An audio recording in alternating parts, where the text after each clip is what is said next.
Ya, selamat pagi Ibu Bapak Saudara-saudara yang harus bahagia karena memiliki 3 keberuntungan.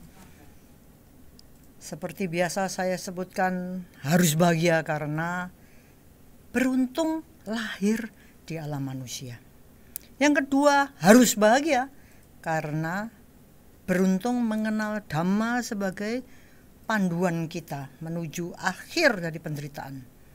Dan tentu saja yang ketiga, harus bahagia karena beruntung masih hidup, masih bisa berjuang melakukan banyak hal untuk menambah pundi-pundi sangu kita, harta sejati kita, untuk pindah alam, ganti rupa, salin sandangan, mati pura-pura karena masih belum bisa mati beneran untuk tidak terlahir lagi. Terimalah salam Dhamma dan Namo Buddhaya. Ibu bapak saudara-saudara, saya mau mengaku dosa untuk apa yang terjadi minggu lalu. Seperti yang kita tahu itu Omikron banyak dijumpai, meskipun kita sudah vaksin 2 kali, sudah booster. Tetap saja kita nggak bisa ketemulah sama duka. Kenapa?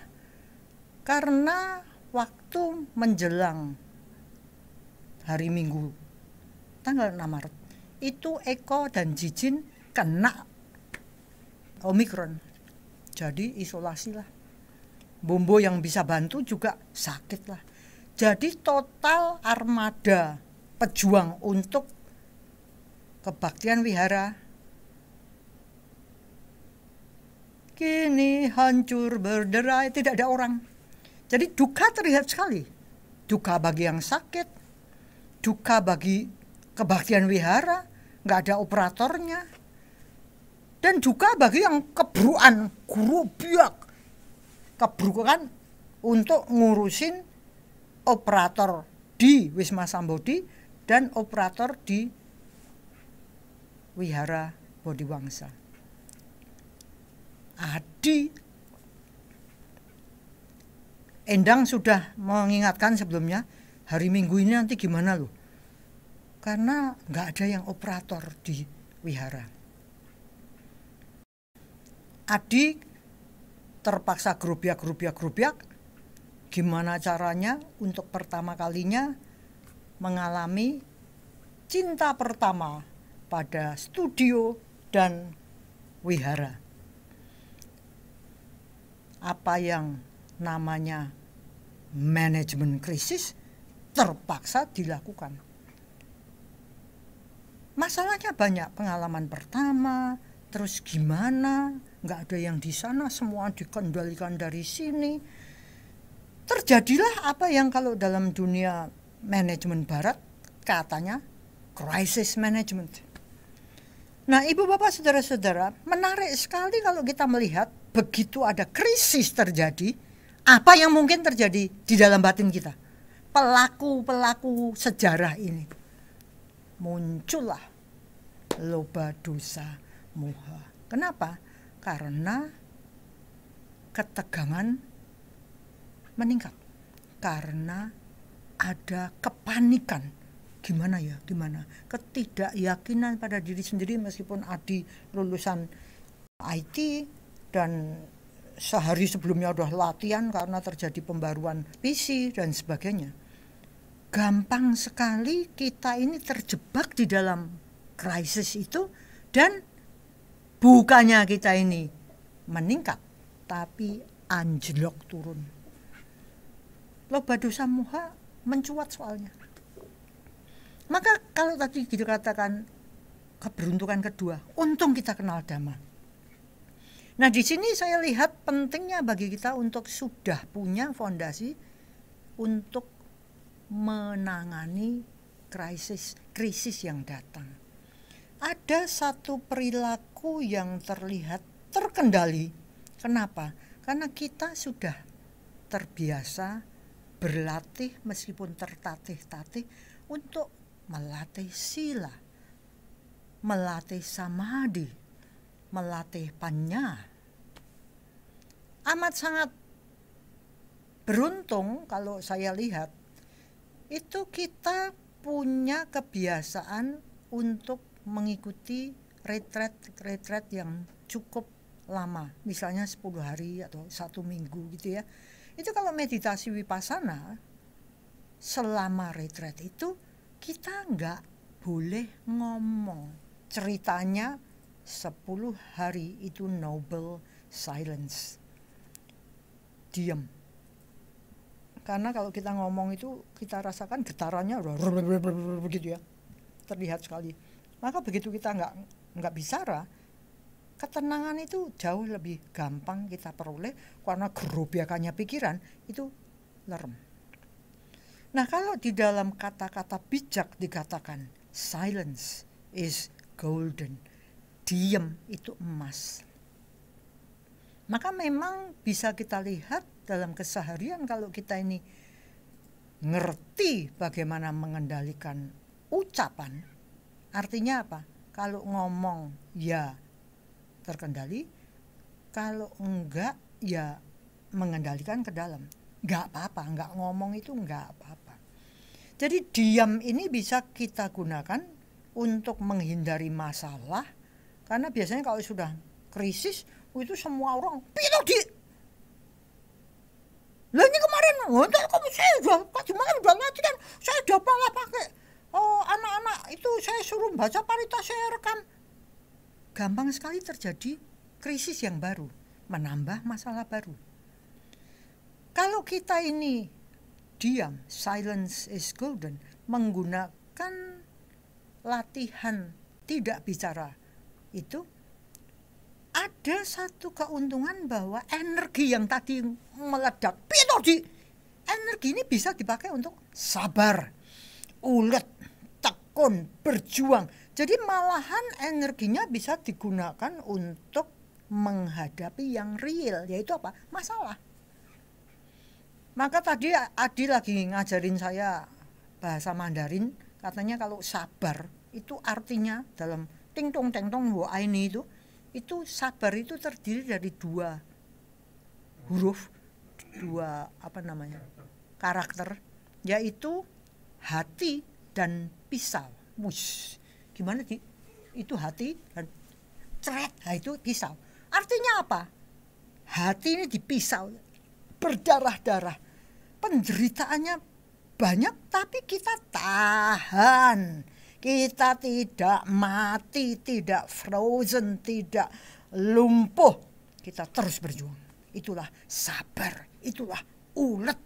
Dengan cara demikian, apapun yang terjadi, itu kita sebenarnya bisa kok. Karena kita punya energi, asal nggak dibuang-buang dalam hal yang nggak keruan. Maka menarik sekali kalau dikatakan bahwa krisis, itu kalau bahasanya ting-tong teng-tong tadi, itu bisa diterjemahkan sebagai adanya resiko, adanya mungkin bahaya yang datang, tapi kita sebenarnya bisa melihat terkuak peluang di situ, terkuak kesempatan di situ. Jadi meskipun ada bahaya, meskipun ada resiko, mungkin ada, waduh ini gimana? Tapi kalau kita punya kesabaran, kita punya keuletan, kita punya pandangan yang terang, maka krisis bisa kita jadikan kesempatan atau kancah berlatih. Gunanya apa? Kalau kita ini kekuatannya terlatih, kualitas batinnya meningkat, maka kita bisa menghadapi segala macam apapun yang datang dalam bentuk pengalaman hidup, fenomena, peristiwa yang datang, mau itu baik itu nggak baik, kita cukup punya wisdom, punya panya, kita punya kebijaksanaan untuk bisa lewat dari itu dengan mengambil manfaatnya. Celakanya dalam krisis itu paling gampang kita ini langsung krisis datang, berarti duka datang, berarti buah karma buruk bisa dikatakan datang. Bukannya kita ini menangani dengan bijaksana, tapi malah kita ini menangani dengan berkarma buruk ria. Banyak ya yang terjadi gitu ya. Kita seringkali juga terjebak gitu. Jebakan yang paling besar, paling sering, paling kuat itu adalah melalui ucapan. Sebenarnya kalau kita mau beralasan ya bisa sih. Ya siapa yang bisa tenang? Krisis otomatis kita tegang. Ketegangan menumpuk, otomatis meledak. Seperti soda dikocok. Duer.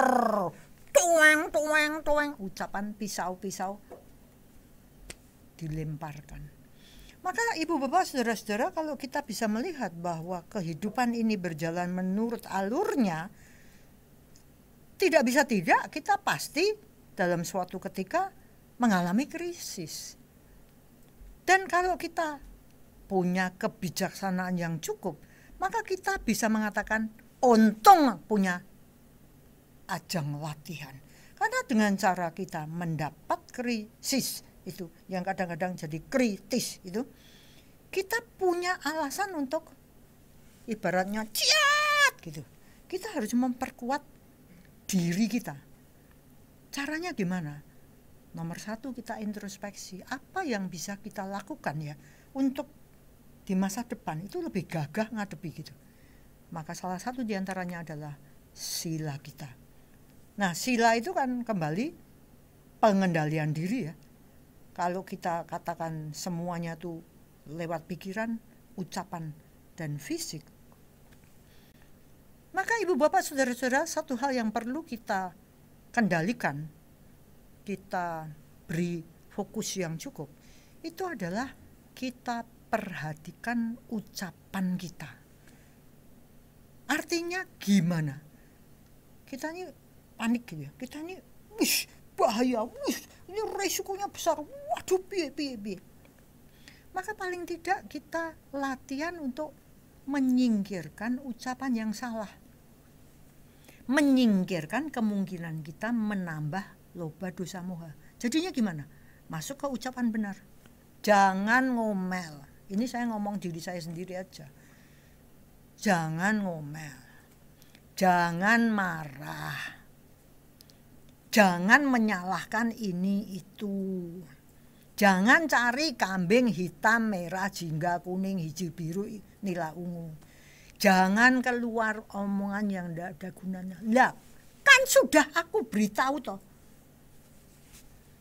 Banyak ya. Kalau kita introspeksi, banyak hal-hal yang menunjukkan ceto melo-melo, sungguh benar-benar jelas dan gamblang. Kita ini sebenarnya justru bisa menggunakan krisis untuk lebih mengendalikan diri. Mau ngomong bagaimana? Ada apa? Jadi kita berlatih untuk nyetop nih. Kadang keluar satu suku kata, kesadaran nangkep, kita beralih menjadi ucapan benar. Bisa enggak? Bisa.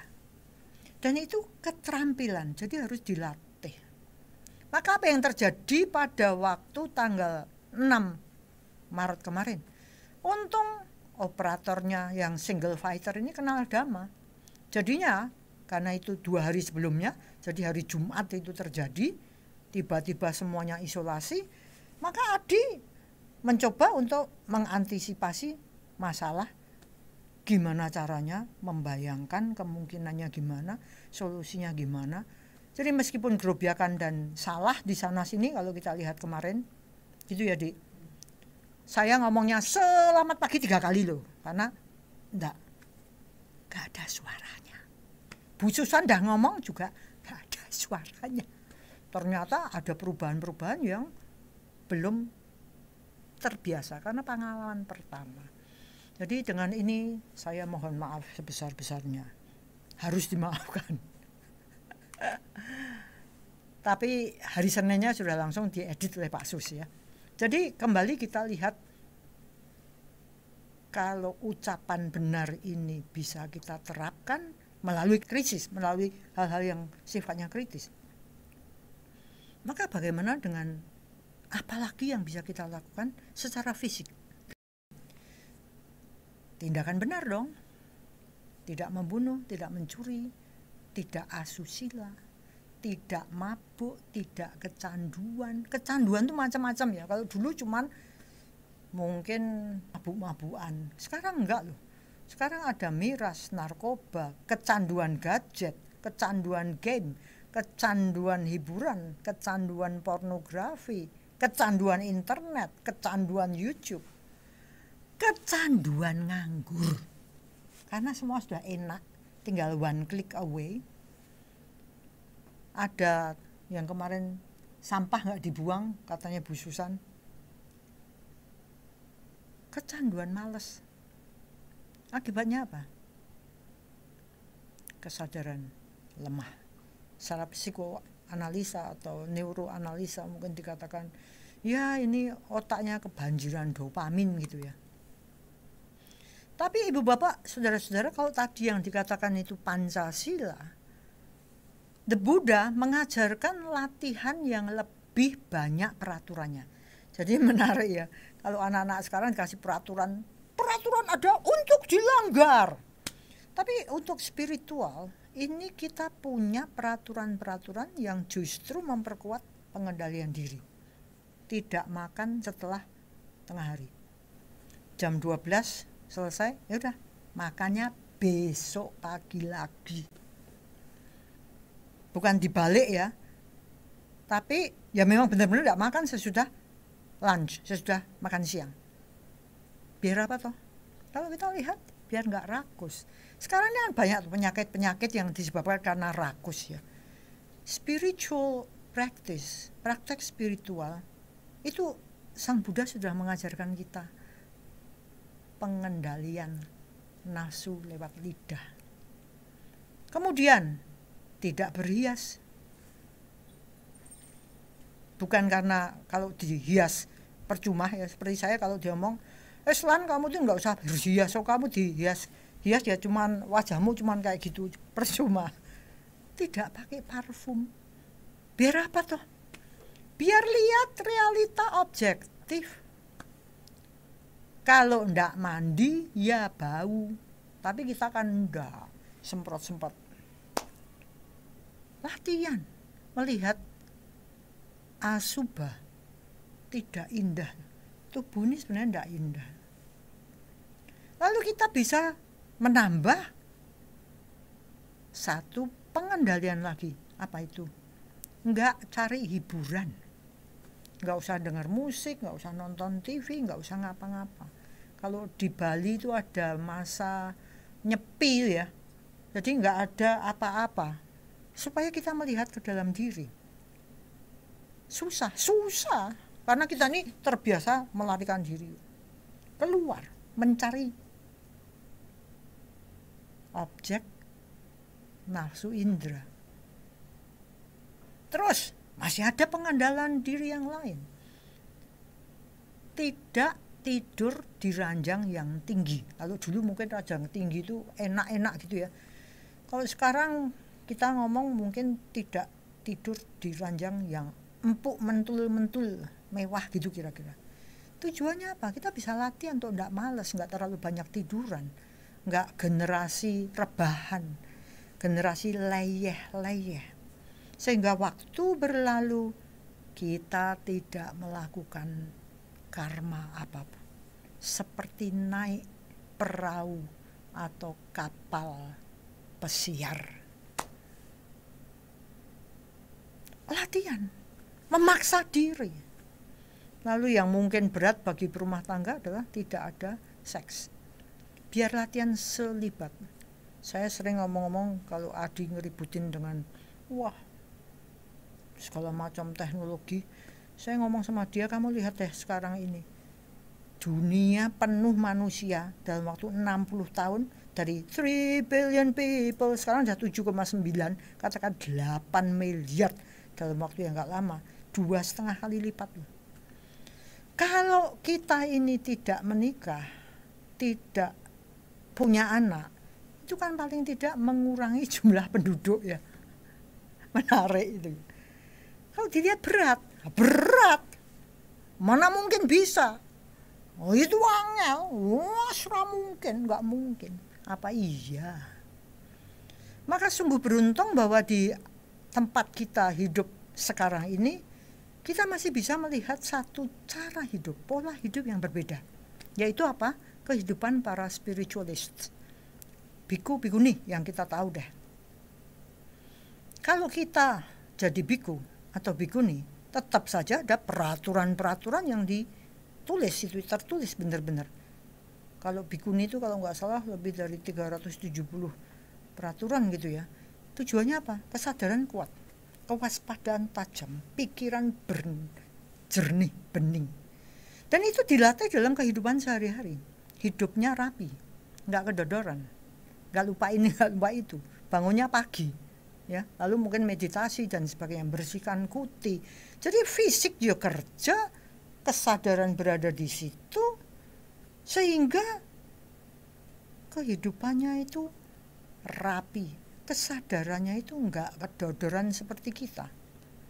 Kita kan gitu ya, jubit, sehingga lupa ini, lupa itu, akibatnya Alzheimer, segala macam rusak di otak. Cara kehidupan spiritual itu hidupnya enggak menyusahkan orang lain. Jadi gimana caranya? Mengenal pola hidup yang tidak kedodoran. Bisa kita lihat kalau jubahnya itu kan cuma kain gitu ya, dilipat-lipat segala macam, itu rapi itu. Bawahnya enggak seperti saya kalau pakai sarung, bisa sarungnya enggak, itu rapi. Kalau pergi kemana-mana cepet gitu, bawahnya cuma tas, apa? Lah isinya cuma sedikit. Kita kan enggak kopernya koper-koper. Karena kemelekatan kita, cara hidup kita itu sebenarnya kacau balau. Ya. Kalau jalan rapi, dengan cara gimana dilatihnya? Kalau pindah patah, mengumpulkan dana makanan, itu baris loh. Menurut Wasa. Jadi kenal hierarki, kenal kerapian. Kita kan enggak kalau bersama wah sampai ada kecelakaan apa didorong guyon, cuman bercanda, dorong ada mobil tabrak mati. Kenapa? Karena nggak ada kesadaran, maunya cuman ngomong guyon, fisik tidak terkendali. Spiritualist, orang-orang yang menjadi biku atau bikuni itu kalau lihat apa, itu matanya ke bawah loh, nggak seperti kita kan seperti shopping gitu ya. Mereka pandangan mata ke bawah. Kalau mau masuk ke ruangan, itu sandalnya ditaruh rapi. Nggak seperti kita sandal sini satu, situ satu. Rapi ditata. Kalau makan, nggak seperti kita. Kalau kita kan nyaman, enak, lezat, delicious, nyam-nyam, segala macam. Mereka kalau makan itu pakai bowl, semuanya dicampur. Jadi tidak enak ya, tambah yang itu saya belum, enggak, ya sudah secukupnya. Waktu saya bikin ini Pak Sus ngomong, Bu lah kalau orang yang mau ngasih banyak gimana, ditutup bowlnya sudah cukup gitu ya. Jadi enggak rakus, enggak serakah gitu. Latihannya kayak gitu. Udah makan, cuci mangkok, bersih. Mau tidur, cuci gelas. Kenapa? Kalau besok saya nggak bangun lagi, nggak usah ada orang yang repot-repot mencuci gelas saya. Seperti itu loh. Mandi juga gitu. Pokoknya apapun juga tuh penuh kesadaran. Kalau kita mandi kan pur, seger. Enggak. Dengan penuh kesadaran. Dan yang luar biasa adalah segregasi jelas. Laki perempuan. Supaya enggak gereng. Ini jodoh saya sejak zaman lalu. Hahaha. Maka bisa kita lihat seberapa toh kehidupan itu bisa disederhanakan. Seberapa toh kebutuhan itu dibatasi, limited, bukannya unlimited.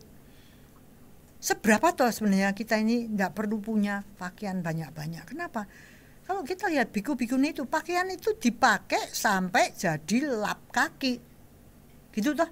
Pertamanya gini, lalu jadi pakaian dalam, lalu jadi anduk mungkin gitu, sampai jadi lap, sampai lap. Jadi hematnya kayak gitu. Kalau bicara gimana? Kalau kita jadi biku atau bikuni, kita lihat, ya kalau bicara dhamma. Kalau nggak ada yang dibicarakan tentang dhamma, ya diam aja, ya meditasi. Kita kan enggak, kok sepi ya, enggak ada omongan. Di mana-mana ada musik. Kenapa? Kok sepi ya, enggak ada suara. Padahal kalau Sang Buddha mengajarkan, kalau bicara dhamma. Sudah. Kebenaran. Bukan yang enggak perlu-perlu. Enggak ada guyon cekakaan. Makanya kalau biku-bikuni kan enggak ada yang wah seperti saya gitu, enggak ada.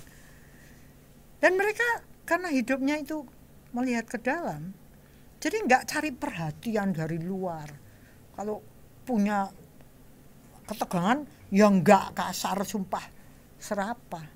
Nggak gosip, nggak bohong, nggak memfitnah, nggak memecah belah, nggak menghina meskipun guyon. Kenapa? Karena semuanya itu berada dalam kesadaran yang tidak kedodoran. Maka bisa kita lihat ada orang-orang yang bisa kita jadikan suri teladan yang melakukan segala kegiatan dengan penuh kesadaran, penuh kewaspadaan. Belajar, kita bisa belajar hidup di sini, di masa kini, nggak kesana kemari pikiran 5 tahun mendatang. Hari ini aja kita belum tentu selamat. Mereka, para biku dan bikuni juga tidak dianjurkan berkerumun cari massa, karena sebaiknya menyendiri, nggak banyak kontak. Kita kan enggak cari likes, cari jempol, cari apa. Maka menarik sekali kalau kita baca mengenai Buddhis Zen itu ya. Itu kesadaran diperkuat, kewaspadaan dipertajam seperti biasa ya. Memang itu cirinya pengenalan diri. Tapi Master Zen itu pernah mengadakan tes sama biku yang masuk. Tadi waktu masuk ruangan, lepas alas kaki, yang melangkah masuk tadi kaki kiri atau kaki kanan duluan. Saya baca itu langsung ngakak. Mana kita ingat. Tapi kalau kita benar-benar latihannya tuh kesadaran main, ternyata kita ngerti tuh. Karena semua kini dan di sini terpegang. Maka ibu bapak saudara-saudara, meskipun kita nggak jadi biku, nggak jadi bikuni, tapi kita harus menjadi manusia dhamma. Mencoba bagaimana dalam kehidupan kita, keseharian kita, itu pikiran dijaga menjadi damai. LDM, loba dosa moha, dikikis pelan-pelan. Jadi kalau pikiran damai itu pengennya nggak aneh-aneh. Pakaiannya nggak usah nyeleneh-nyeleneh, modelnya nggak usah macem-macem, nggak usah mancing nafsu. Kenapa? Kita praktek tahu malu yang benar, tahu takut yang benar. Nah, ibu bapak saudara-saudara, tadi hoki ketiga kan kita beruntung masih hidup. Kita beruntung punya kesempatan untuk apa? Ayo toh, sebelum mati ini kita punya harta duluan gitu. Karena kalau kita sudah mati, udah telat. Maka seperti tadi dikatakan, krisis di dalam bahasa Mandarin itu campuran dari resiko, bahaya, ada apa, ada ini.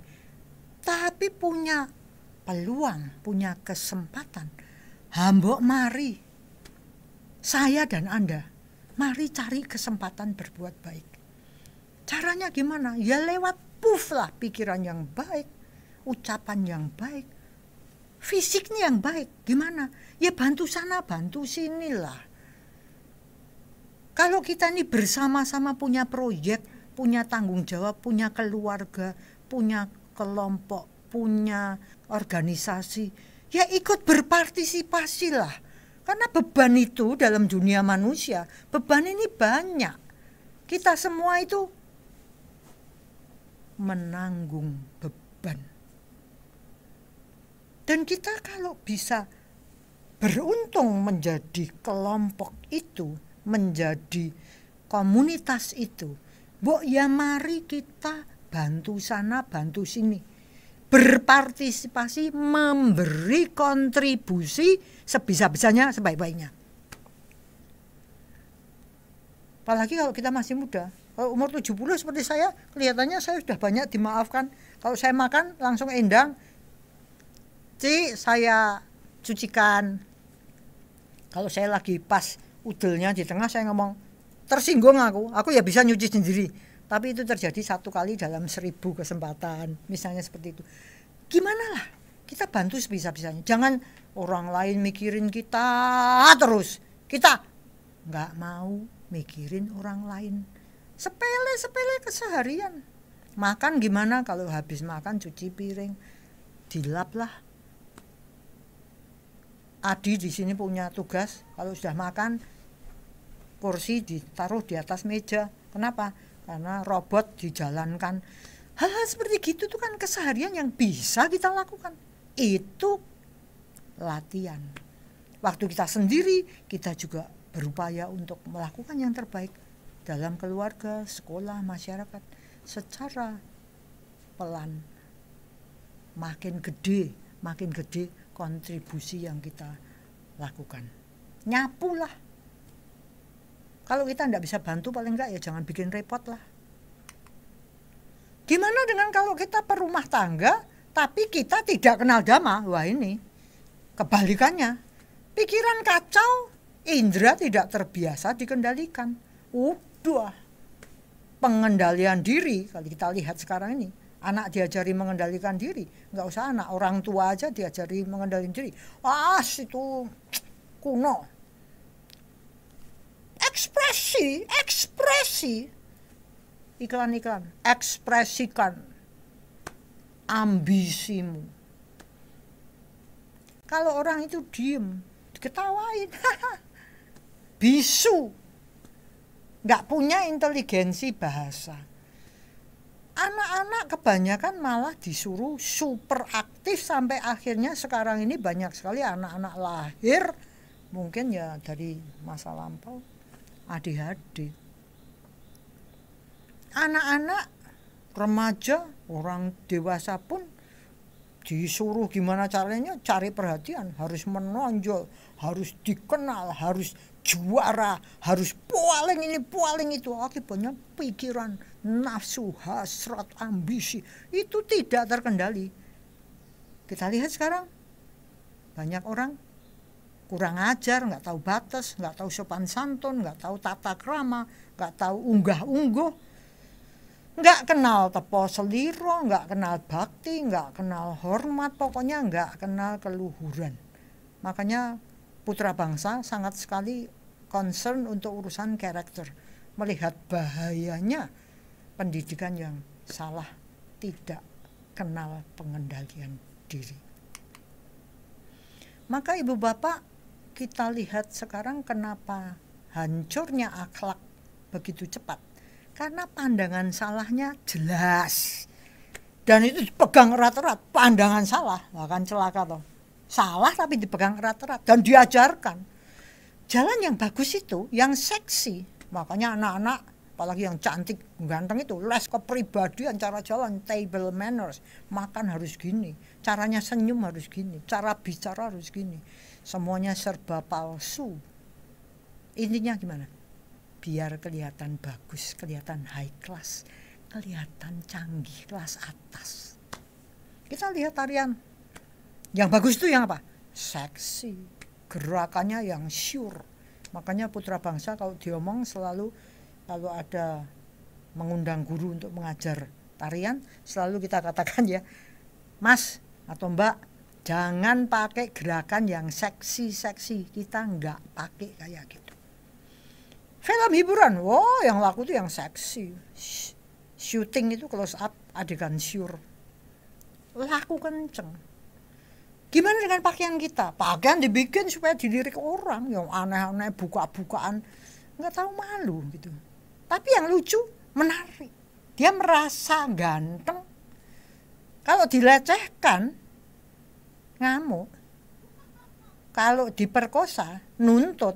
Padahal dengan cara pakaian yang tidak senonoh, orang kayaknya murahan ya nih, gampang mau dicolek lah. Yang ditonjolkan kok sex appeal. Ya karena mereka mikirnya yang penting personality, pulasan, bukan karakter, watak bener.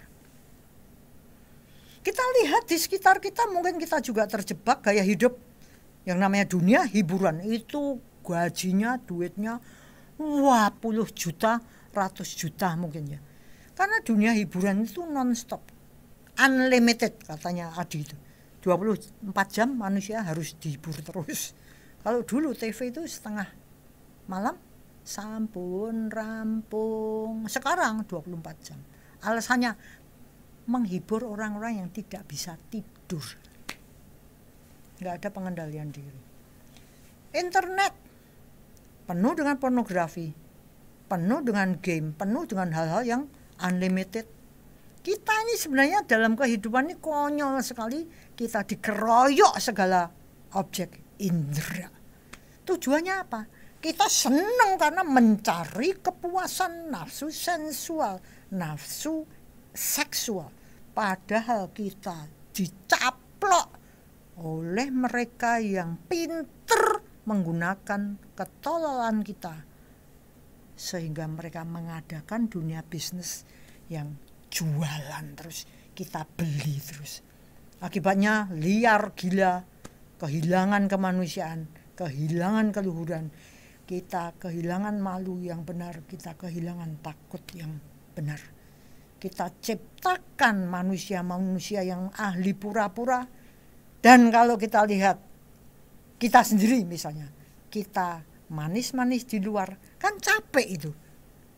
Kalau kita masuk ke rumah sendiri, ya kita jadi acak-acakan, tidak terkendali untuk wartawan, saya indah sekali. Akibatnya kalau di rumah nggak keruan.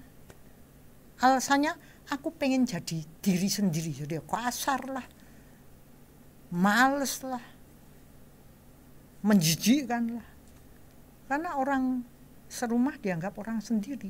Jadi aku ini minta dipahami, minta diladeni, minta dimengerti, minta diperhatikan.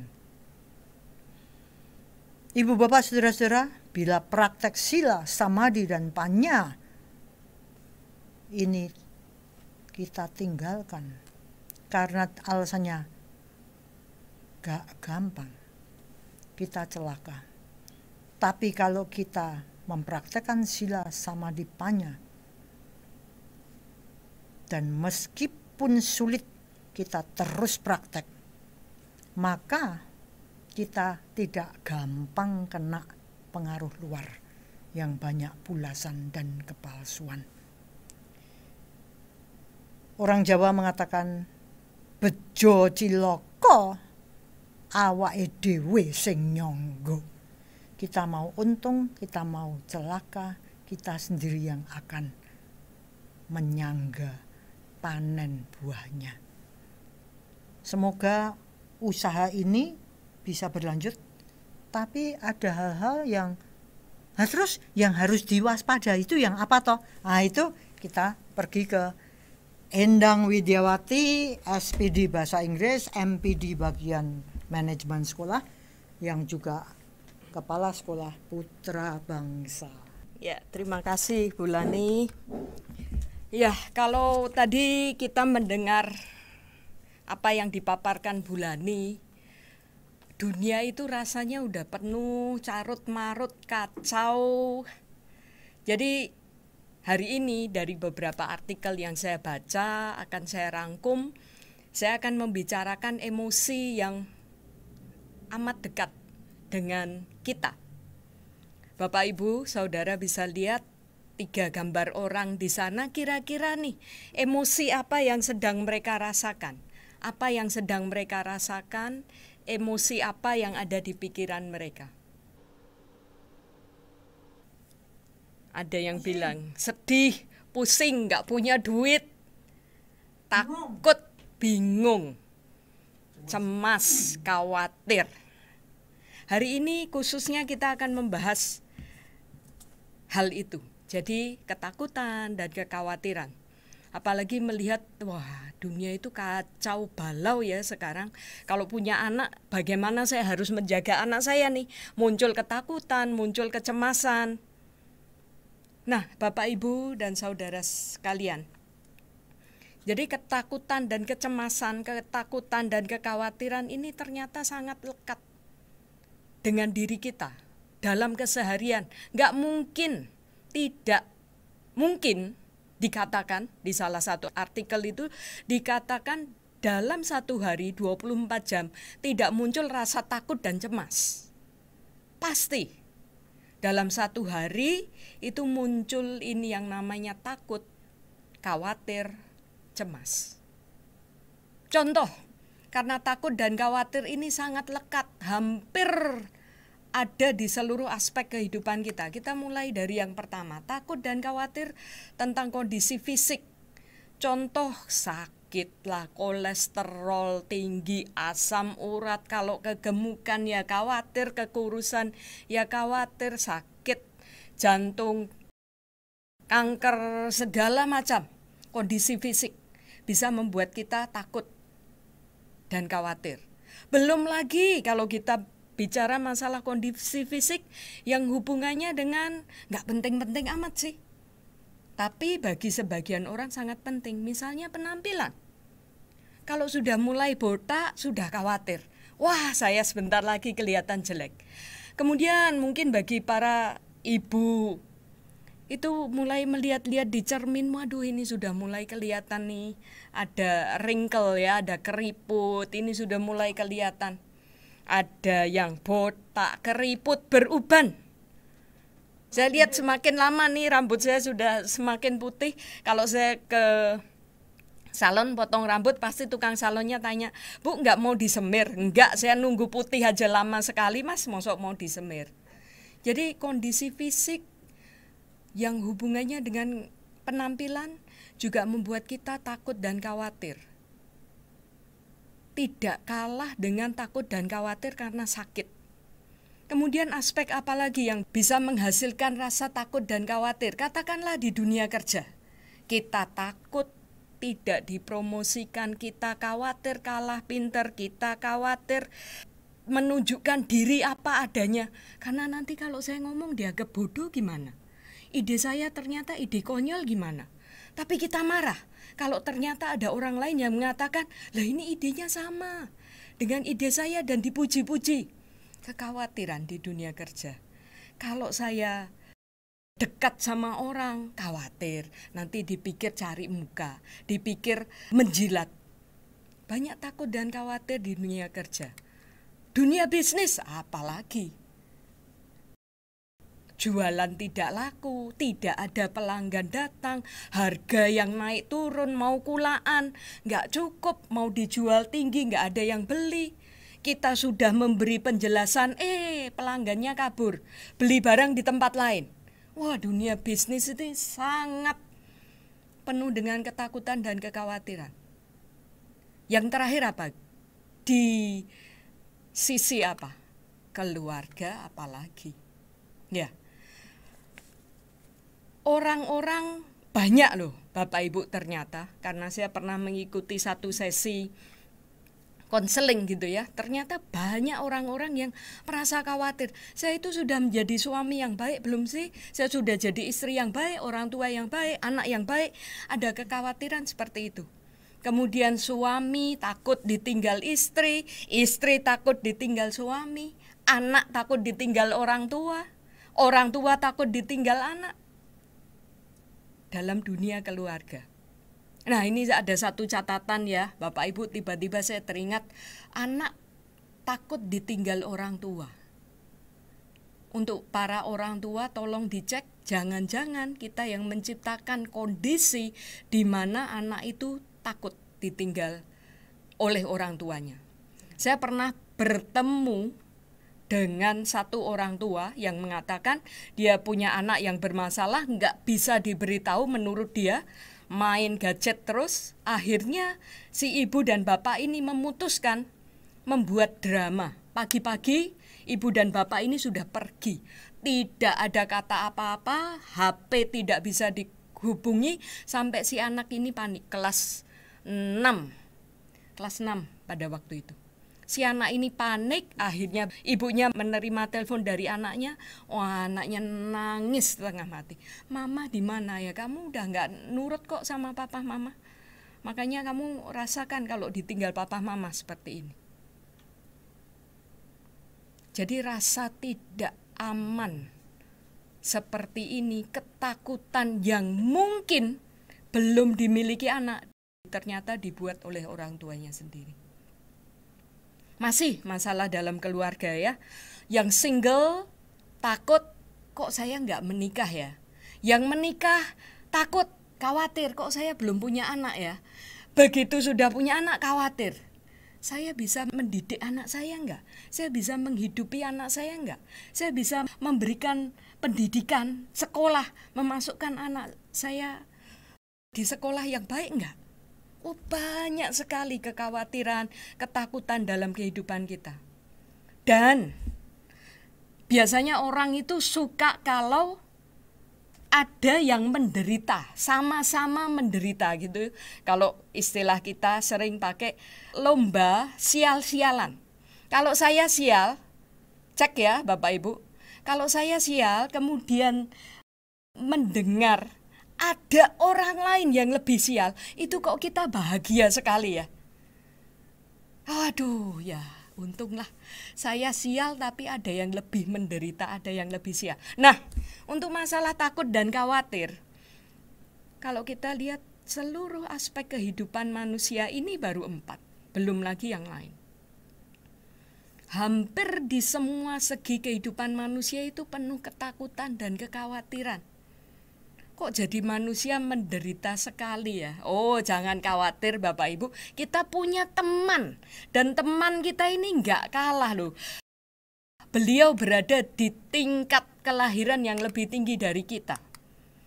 Nah, di dalam salah satu sutta yang dinamakan Dewata Putta Samyutta, ini ternyata ada seorang dewa muda.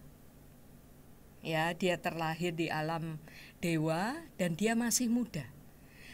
Dewa ini bernama Subrahma dan dia mendatangi Sang Buddha pada suatu hari dan mengatakan unek-uneknya, Sang Buddha, pikiran ini loh selalu khawatir, pikiran ini loh selalu gelisah.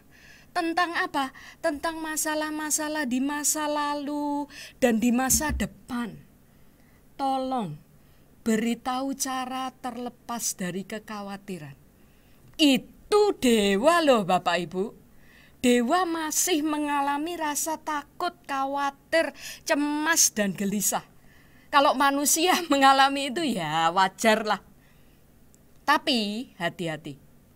Yang saya pikirkan di sini adalah kalau kita tidak melatih diri, mengikis nih takut dan khawatir, besok kita lahir lagi. Kalau di tempat yang lebih menderita, lebih rendah daripada alam manusia, pasti penuh ketakutan dan kekhawatiran. Kalau kita lahir di alam yang lebih tinggi, alam dewa, kita lahir di sana, kita masih punya ketakutan dan kekhawatiran. Jadi pikiran saya selalu khawatir, selalu gelisah. Ya, ada kekhawatiran, ada kegelisahan. Tentang apa? Masalah-masalah di masa lalu dan masa depan. Enggak ada masalah masa sekarang. Enggak ada. Dan tolong kasih jalan, beritahu cara terlepas dari kekhawatiran. Straightforward, tanpa basa-basi, tanpa tedeng aling-aling, ya dikatakan cuma 4 baris seperti itu. Jawaban Sang Buddha lebih mengesankan juga, hanya 4 baris. Jadi sutta ini dikatakan oleh Bhikkhu Bodhi cuma terdiri dari 8 baris. Sang Buddha membalas dengan mengatakan, tidak berpisah dengan kebijaksanaan dan pikiran yang terlatih. Tidak berpisah dengan pengendalian diri terhadap nafsu indera. Tidak berpisah dengan pelepasan. Demikianlah aku melihat keselamatan bagi makhluk-makhluk hidup. Kamu mau nggak khawatir? Kamu mau nggak cemas? Kamu mau nggak gelisah. Yang dikatakan adalah, ayo jadilah bijaksana, punyalah kebijaksanaan, punyalah pikiran yang terlatih, bisa mengendalikan diri. Tadi Bulani sudah menjelaskan banyak sekali tentang pengendalian diri dari nafsu indera dan melepas, let go. Sudah, biarkan. Saya akan sharing sedikit, ini pengalaman saya pribadi. Di masa pandemi 2 tahun lebih, saya pernah merasakan takut dan khawatir yang amat sangat. Karena 2 orang saudara saya, kakak saya yang kebetulan dua-duanya dekat itu terkena masalah. 1 stroke, tapi berhasil membaik sekarang. Yang kedua adalah kakak perempuan saya, dan kakak perempuan saya ini sangat dekat, kami sangat dekat. Ini terkena COVID. Sebelum kakak perempuan saya kena COVID ini, cicik saya kena COVID, saya sudah mendengar bahwa di Jakarta, di Tangerang itu kasusnya melonjak pada waktu itu setahun yang lalu. Jadi di bulan Januari sudah muncul kekhawatiran, kecemasan dengan mengatakan ini kalau kami berada dalam komunitas kecil, kami saling menjaga. Kami selalu bisa hati-hati ya, pakai masker, prokesnya sangat ketat. Tapi kalau kakak saya di sana gimana? Anaknya tetap kerja. Saya sampai sudah bilang wanti-wanti, tolong loh, prokes, pulang, mandi, apa segala macam. Udah muncul kekhawatiran. Ternyata benar. Suatu kali saya di WA dikatakan, Wit, dia panggil saya Wiwit, Wit, aku kena COVID. Tapi waktu itu nadanya masih oke. Akhirnya saya telepon, nadanya masih oke. Dan saya bilang, aduh, saya tidak dalam posisi untuk, saya tidak boleh menyalahkan. Lah ya toh udah ngomongnya apa? Anakmu tuh loh suruh jaga prokes, dia kan tetap kerja keluar. Suaminya stroke, masuk ke rumah sakit dalam kondisi COVID, cicik saya COVID, anak perempuannya COVID. Jadi satu rumah COVID semua. Kalau rumahnya Jogja, ya walaupun nggak bisa ketemu, tapi pikirannya adalah aduh udah jauh mana-mana lagi. Kalau di sini pada waktu itu saya beranggapan, wah kami yang di Dharma House, kami yang di rumah ini pengetahuannya sangat bagus tentang COVID. Kami mempraktekkan dengan sangat bagus. Kalau di sana, aduh ini nggak tahu berita ini. Saya menganggap keluarga kakak saya itu nggak tahu apa-apa. Jadi saya beritahu ini loh, minum ini, nggak boleh. Saya punya darah tinggi. Minum ini nggak bisa, saya punya darah tinggi. Tanya dokter, waktu itu karena kasusnya sedang tinggi-tingginya, semua tempat full.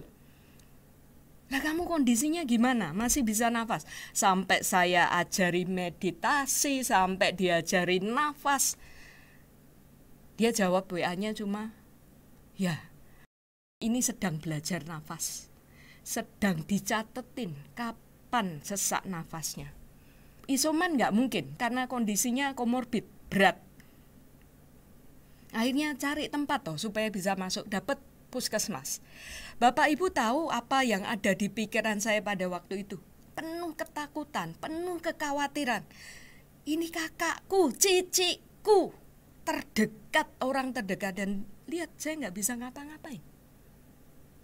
Akhirnya prosesnya dapat masuk puskesmas, dan saya mengejar keponakan saya, jangan cuma puskesmas, masuk rumah sakit, berapapun biaya masuk. Wah muncul ya sombongnya ya, masukkan, pokoknya cari, ndak bisa. Puskesmas ini tempat satu-satunya yang tersedia, rumah sakit full, semua full. Walaupun punya uang 1 M mau masuk kamar rumah sakit nggak bisa memang. Dan saya juga tahu, karena itu yang saya dengar di sekeliling saya, memang ada orang kaya sekali, mau masuk rumah sakit nggak bisa, nggak ada tempat. Akhirnya pun berangkat, pindah alam. Nah ini cicik saya ini cuma orang biasa, kecemasan, ketakutan tambah meningkat. Saya selain cemas, selain takut, khawatir, gelisah, mulai muncul kemarahan. Ini anak-anak ini nggak bisa ngurus mama ini. Mulai muncul kemarahan, mulai muncul keinginan-keinginan yang lain. Kondisinya benar-benar sangat mengganggu. Jadi begitu pikiran nyampe waktu kalau sedang bekerja, pikiran ini tersembunyi di belakang. Kalau Bante Bodhi mengatakan dan Dewa Muda tadi mengatakan selalu Bapak Ibu itu bukan 24 jam sehari pikiran kita isinya ketakutan, kekhawatiran, enggak. Perumpamaannya Bante Bodhi mengatakan ini ketakutan, kekhawatiran itu ngikutin kita di belakang seperti anjing liar. Kalau kita nengok ke belakang dia gerem. Kalau kita jalan tidak waspada dia siap-siap gigit kaki kita. Dan itu saya rasakan. Pada waktu saya membaca artikel ini betul sekali, makanya saya sharingkan. Pada waktu bekerja nggak ada kekhawatiran, ketakutan, kebingungan, kemarahan, nggak ada. Semua berjalan. Begitu sudah selesai, lihat handphone, kemudian ingat. Nah, mulai muncul nih. Fisik, pada waktu semua kekacauan itu muncul di pikiran, yang saya rasakan ini fisik. Badan, perut ini langsung mengencang. Saya rasakan seperti diremas. Wah, ini saya bisa sakit sendiri nih caranya. Apa yang ada di pikiran dimanifestasikan ke dalam tubuh fisik. Saya tidak tahu gimana, akhirnya saya masih sering WA dan terus terang Bapak Ibu, selama kakak saya sakit saya tidak pernah telepon. Sama sekali, karena saya tidak berani, saya tidak punya keberanian mendengar suara dia yang terengah-engah. Karena kesulitan, saya dikirimi videonya, saya nggak bisa lihat, padahal videonya cuma 1 menit, 1,5 menit dalam kondisi dengan berbagai alat gini. Dan saya nggak pernah bisa telepon. Saya diberitahu anaknya, loh aku masih bisa telepon mami kok, enggak. Sampai akhirnya saya nggak tahu ini suatu titik, saya bilang semua latihan nafas saya beritahukan, semua video informasi saya berikan. Sampai pada suatu hari, cicik saya masih sadar, masih bisa WA. Saya mengatakan ke cicik saya itu, pokoknya cicik sudah jadi orang tua yang hebat, udah jadi kakak yang hebat, bla bla bla, semua kebaikannya saya WA-kan. Dan saya bilang di bagian akhir, Wiwit, sayang Cik Lian. Karena saya khawatir, wah saya nggak mungkin ketemu. Kalau nggak ketemu paling tidak dia tahu saya sayang. Berapa banyak dari kita beranggapan, wah orang-orang dekat kita akan selalu bersama kita. Dan saya senang sekali, ini selalu saya simpan ya. Ya, saya katakan love you Cik. Kemudian dia jawab, love you too Wit, jaga kesehatan ya adik Cik Lian tersayang. Ini saya simpan. Dan saya merasa, aduh untung ya, saya sudah mengatakan saya tuh sayang loh sama kamu. Dan kamu tuh hebat loh.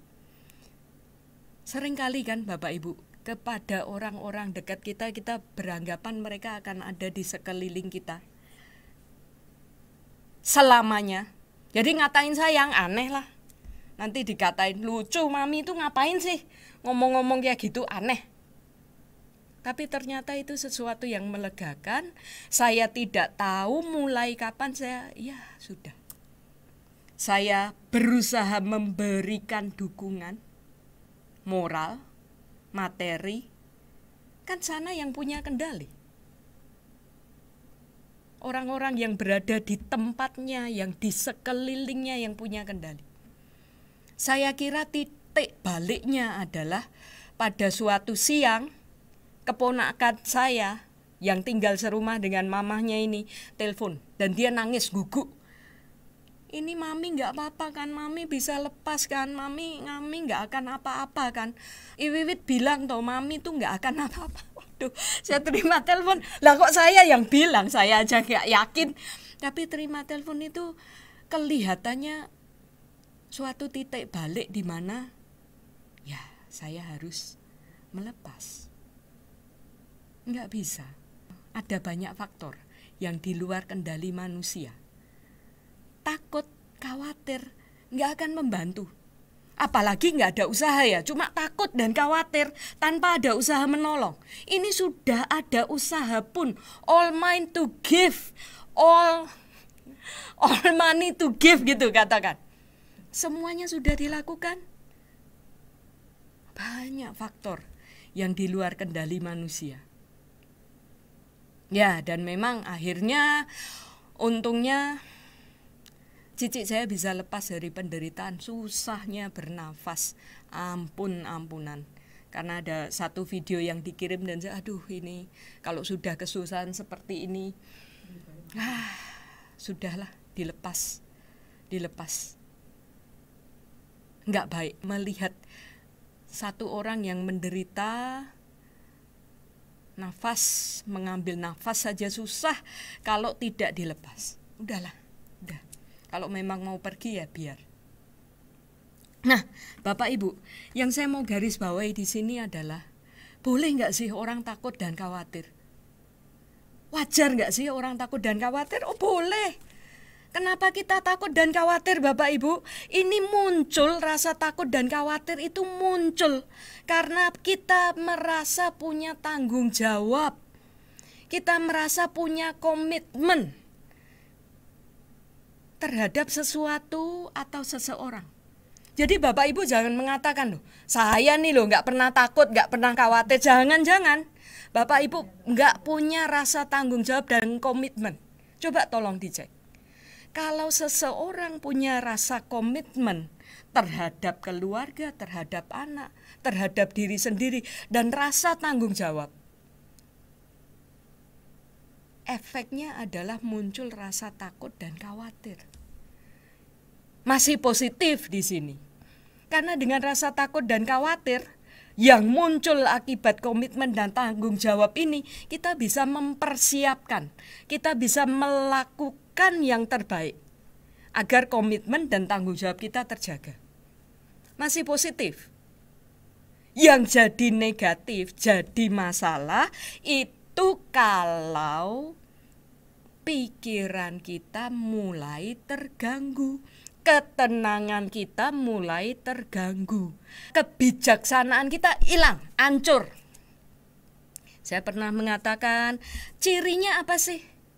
Semua kebajikan, ya. Bagaimana mengatakan kalau sesuatu ini sudah nggak benar nih? Saya khawatir dan cemas, takut dan cemas. Karena komitmen saya, karena tanggung jawab saya positif katanya. Tapi dikatakan ini jadi negatif kalau nih cirinya. Hal-hal baik yang ada di pikiran, semua pikiran-pikiran bajik yang ada di pikiran, ini tahu-tahu hilang semua, menguap. Yang mau muncul nilai-nilai pikiran-pikiran bajik, pikiran-pikiran baik hilang. Kemudian digantikan oleh pikiran-pikiran yang tidak bajik.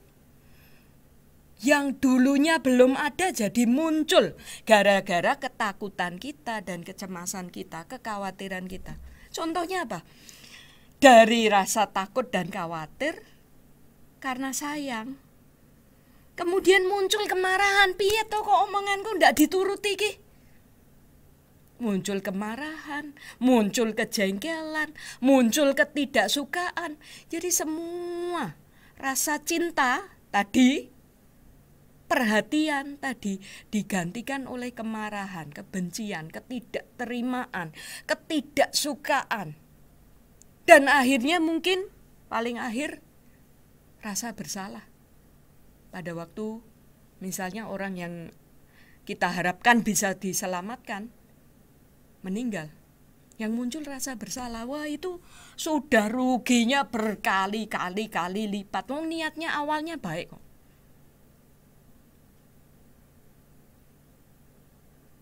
Jadi Bapak Ibu, kalau dilihat sekali lagi positif dari yang positif, karena kita punya komitmen dan tanggung jawab, muncul takut dan khawatir.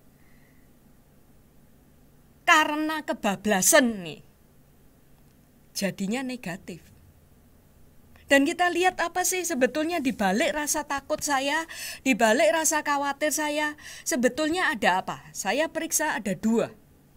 Yang tadi Bulani juga sudah katakan banyak kali. Tadi sudah, sebelum-sebelumnya juga sudah. Keakuan Bapak Ibu, cicikku,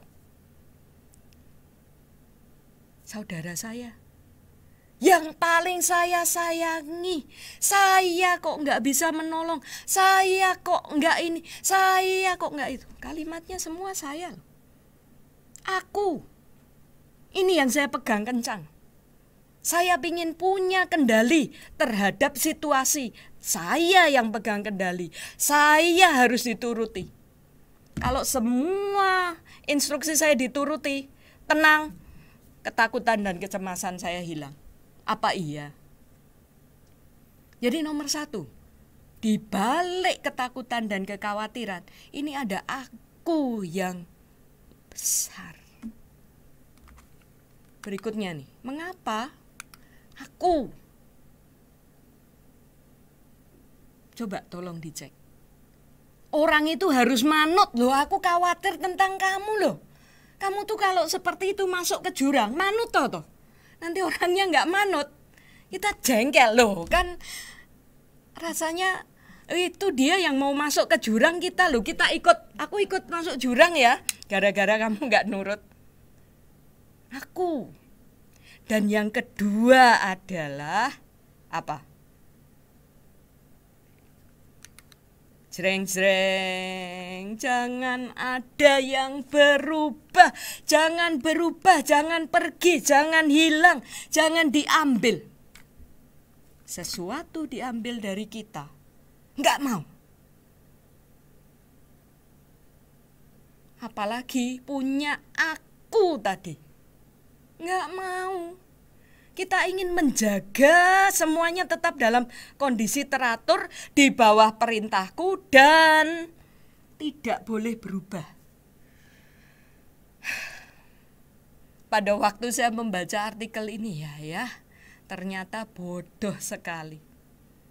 Bagaimana kita ditipu oleh baru 2 nih yang muncul nih yang kelihatan. Aku dan tidak mau berubah. Ada kata-kata, kita pegang kencang semua milikku. Tidak boleh pergi, tidak boleh berubah. Dalam usaha ini, kita membenturkan diri ke tembok kenyataan. Apa yang datang pasti berlalu. Bukan cuma hal-hal yang kita pegangi ini loh yang berlalu Bapak Ibu, kita yang megang ini loh juga berlalu. Jadi jangan bilang saya nggak mau kakak saya pergi loh, saya itu loh akan pergi juga. Jadi apa yang harus dilakukan? Yang dikatakan Sang Buddha, kebijaksanaan dan pikiran yang terlatih.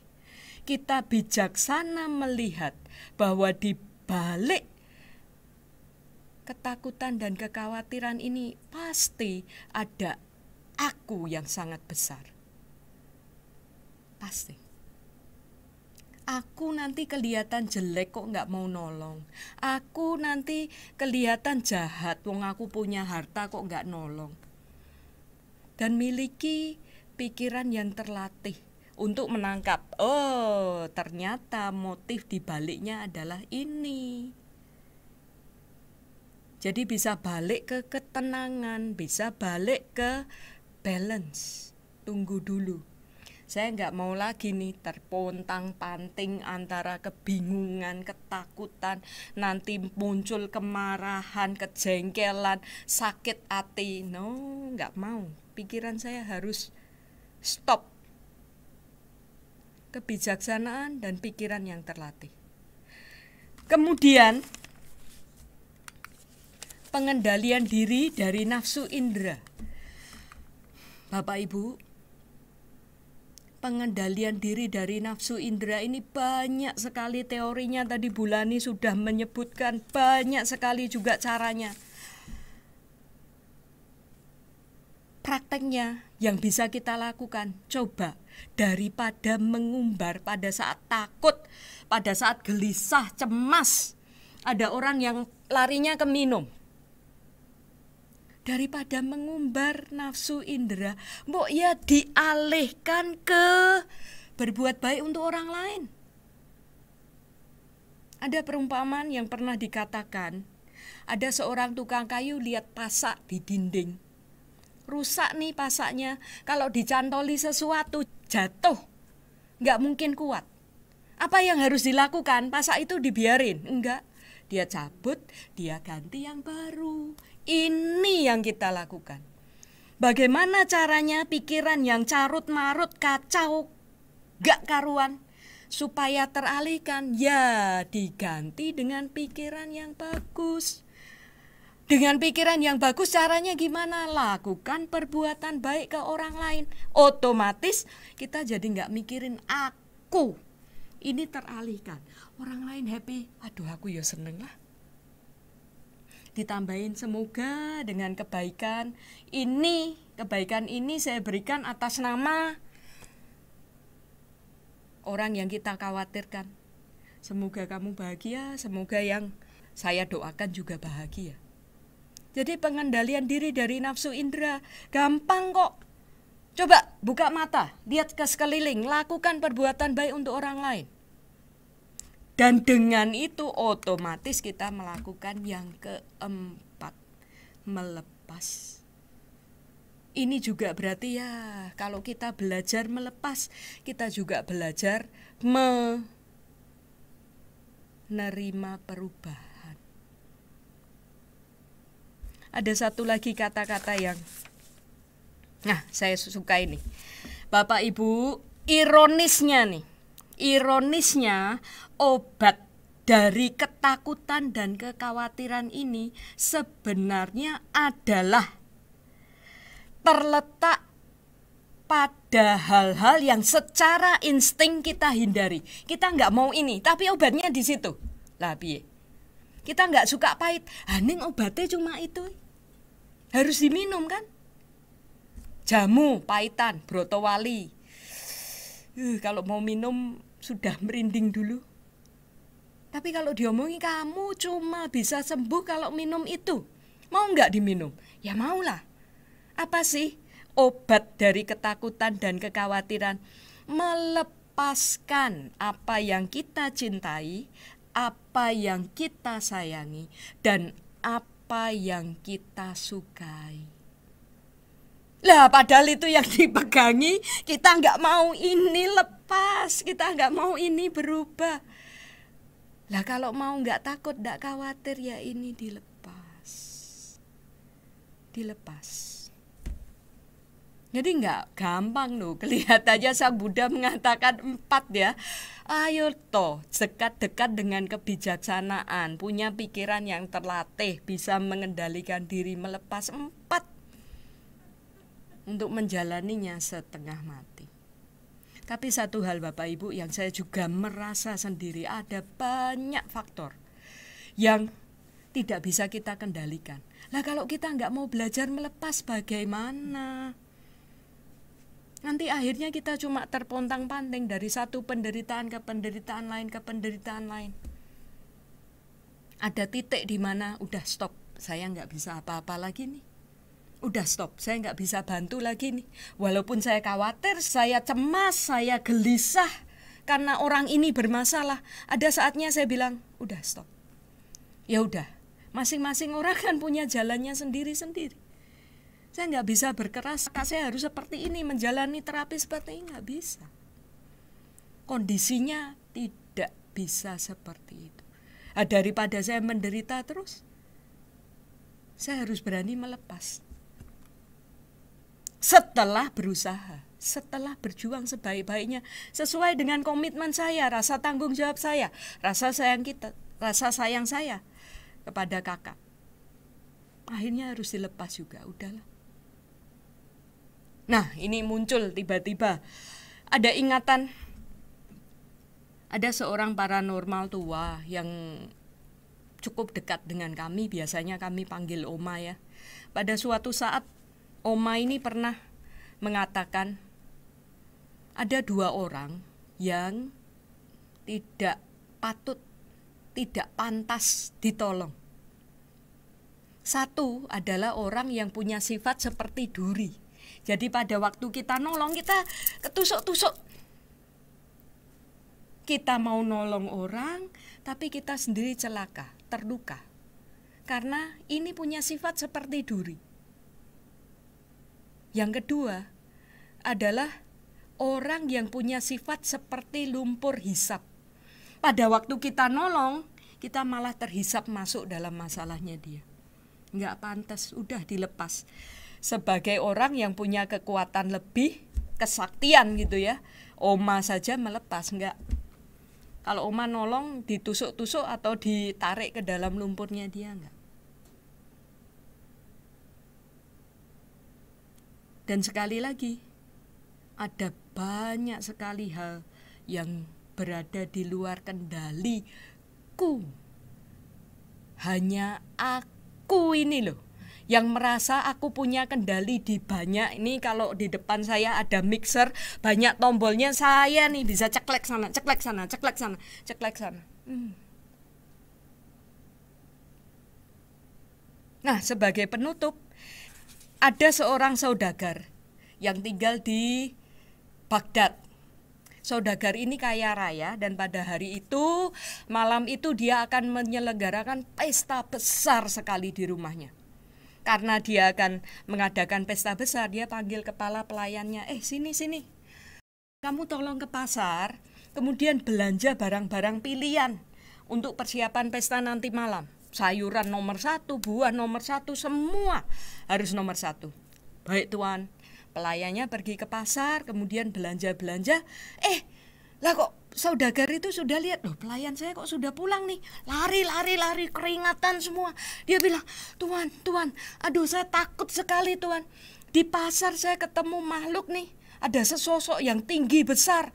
Dia lihat saya juga lihat dia. Wah, wajahnya serem. Itu kematian loh tuan, saya takut. Nah terus gimana? Saya mau ini ya, ke Samara ya, ke Samara itu nama suatu tempat. Saya mau ke Samara, saya mau ke tempat saudara saya. Maaf Tuhan, saya nggak bisa bantu. Udah ya, saya pergi. Wah, saudagarnya jengkel juga dong. Acaranya dia bisa kacau gara-gara pelayannya pergi. Akhirnya si saudagar ini pergilah ke pasar, kemudian dia mencari sosok tinggi besar yang dikatakan pelayannya. Nah, kok ketemu? Dia menemui sosok tinggi besar dan suaranya dalam gitu. Dia bilang, kamu berani-berani ya menakut-nakuti pelayanku. Kenapa kamu nakut-nakuti dia? Dia pergi sekarang. Pestaku kan bisa jadi kacau. Sosok tinggi besar yang katanya kematian ini mengatakan, saya tidak menakut-nakuti pelayanmu. Saya hanya heran kok dia ada di sini. Padahal nanti malam saya punya janji ketemu sama dia di Samara. Bukannya pas. Ini si pelayannya kalau nggak lari, nggak pulang ke tempat saudaranya di Samara, dia membantu tuannya dengan pestanya, dia nggak akan ketemu si kematian, nggak akan mati. Tapi dia lari ke Samara, ya si kematiannya betul. Saya punya janji sama dia nanti malam kok di Samara. Kok pagi ini dia masih di sini belanja untuk pesta. Jadi Bapak Ibu, mau seperti apapun kita berusaha, sekali lagi, banyak faktor yang tidak berada di kendali kita. Dan kita harus bisa melepas. Ini yang jadi kuncinya, melepas. Demikian sharing dhamma yang bisa saya sampaikan. Semoga dengan niat kita yang tulus, benar-benar kita berusaha berlatih mempraktekkan Dhamma dalam setiap sisi kehidupan, hidup kita terasa makin ringan, makin enteng, makin tidak bermasalah. Dan pada waktu melanjutkan kehidupan berikutnya, ransel yang kita bawa, sangu pindah alam itu isinya bukan batu kali yang harusnya dibuang, tapi sangunya betul-betul mutiara-mutiara yang dikumpulkan dari setiap kehidupan. Semoga dengan niat kita menjalankan Dhamma, mempraktekkan Dhamma, belajar Dhamma dengan baik-baik, juga membawa kebahagiaan selain pada diri kita sendiri, juga pada semua makhluk yang berada di sekitar kita. May all beings be happy. Sabbe satta bhavantu sukhitata. Bagus ya. Jadi beruntunglah kita yang mendapatkan siraman Dhamma, siraman pengetahuan yang praktis untuk menghadapi momen-momen kehidupan kita. Dan jangan lupa, untuk bisa ketemu sama hal-hal yang baik, kita harus punya simpanan kebajikan. Jadi bersama dengan semua yang berada di dalam lingkup Dhammadesana ini, semoga masing-masing kita ini selalu tergerak untuk menjadikan apapun peristiwa yang datang pada kita sebagai fondasi untuk membangun kehidupan yang lebih baik, sehingga kalau kita pindah alam, ya naik kelas lah. Demikianlah Dhammadesana pagi ini. Semoga semua makhluk bahagia, sehat sejahtera, selamat, aman, tentram, dan damai sentosa. Dan semoga yang terbaik datang pada kita semua. Sadhu, sadhu, sadhu.